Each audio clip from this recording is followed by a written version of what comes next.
Ceiling fan নিয়ে কেন্দ্রীয় সরকারের নতুন নিয়ম মানতেই হবে, না মানলেই কিন্তু বড় বিপদ। 2 বছরের জেল, 2 লক্ষ টাকার জরিমানা।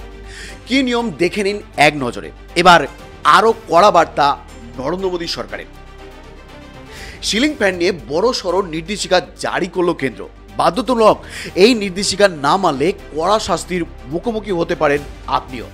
কারাদণ্ড ছাড়াও মোটা টাকার জরিমানার কথাও বলা হয়েছে কেন্দ্রীয় সরকারের তরফে। সিলিং ফ্যান নিয়ে কি নির্দেশিকা দিল নমো সরকার, চলুন সবটাই জেনে নেওয়া যাক আজকের এই ভিডিওর মাধ্যমে। যদিও আগস্ট এবং সেপ্টেম্বর মাসে গরমের জেরে হাঁসফাঁস হওয়ার মতো অবস্থা হয়েছিল আম জনতার, তবে মাসখানেক আগে পরিস্থিতি ছিল আরও ভয়াবহ। অত্যাধিক গরমের কোপ পেয়েছে রাজ্যবাসী, আর সেই পরিস্থিতিতেই এয়ার কন্ডিশন এয়ার কুলার কেনার হিড়িক পড়ে গিয়েছিল। তবে অনেকেরই এই ধরনের গ্যাজেট কেনার সামর্থ্য নেই। তাদের কাছে গরমের হাত থেকে রেহাই পাওয়ার উপায় একটাই, সিলিং ফ্যান বা টেবিল ফ্যান। তাছাড়া এসি থাক বা নাই থাক, প্রতি বাড়িতেই অন্তত একটা করে ফ্যান রয়েছে। অর্থাৎ সেদিক থেকে দৈনন্দিন জীবনে প্রত্যেকটা মানুষেরই সঙ্গী হলো এই ফ্যান। আর এই অতি প্রয়োজনীয় গ্যাজেট কেনাতেই প্রতিটি দেশবাসী প্রতারিত হচ্ছেন। সস্তায় কিনতে গিয়ে গুণমানের প্রশ্নে পিছিয়ে পড়ছে প্রোডাক্টগুলো। ফলে কয়েকদিন বাদেই নতুন কেনা ফ্যান নিয়ে সমস্যায় পড়তে হচ্ছে আম জনতাকে। অল্প সময়ের মধ্যে খারাপ হয়ে যাচ্ছে সিলিং ফ্যান। এই প্রতারণা রুখতে আম জনতার স্বার্থে কড়া পদক্ষেপের কথা ঘোষণা করল নরেন্দ্র মোদী সরকার। বৈদ্যুতিক সিলিং ফ্যানের জন্য বাধ্যতামূলক করা হলো গুণমানের মানদণ্ড। নিম্নমানের পণ্যের চক্করে প্রতারণার মুখে পড়তে হচ্ছে দেশবাসীকে। এর বিরুদ্ধে ইতিমধ্যে অভিযান চালানোর প্রক্রিয়া শুরু করেছে কেন্দ্রীয় সরকার।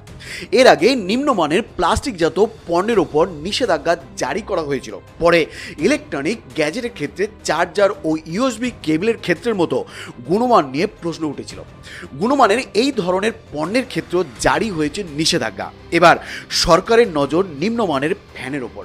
আম জনতা প্রতারিত হওয়ার বিষয়টি রুখতে যে বাধ্যতামূলক গুণমানের মানদণ্ড জারি করেছেন নরেন্দ্র মোদী সরকার, তাতে বলা হয়েছে সিলিং ফ্যানে বসানো বৈদ্যুতিক ফ্যানের গুণমান সংক্রান্ত বিশেষ চিহ্ন থাকা একান্ত প্রয়োজন। এক্ষেত্রে ব্যুরো অফ ইন্ডিয়ান স্ট্যান্ডার্ডস অর্থাৎ BIS চিহ্ন থাকা বাধ্যতামূলক। এই চিহ্ন না থাকলে সেই ফ্যান এখন বাজারে বিক্রি করা যাবে না।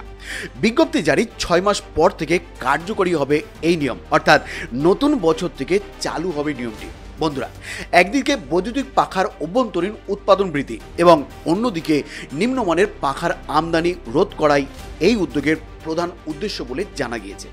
নির্দেশিকায় সাফ বলা হয়েছে BIS চিহ্ন সংক্রান্ত এই নিয়ম অমান্য করলে 2 বছর পর্যন্ত কারাদণ্ডের মুখে পড়তে হতে পারে, অথবা 2 লক্ষ টাকা জরিমানার কথাও বলা হয়েছে। একাধিকবার অমান্যের ক্ষেত্রে 5 লক্ষ টাকাও জরিমানা হতে পারে। সো বন্ধুরা, এই ছিল আজকের পরিবেশন। ভিডিওটি শেষ পর্যন্ত দেখার জন্য অসংখ্য ধন্যবাদ।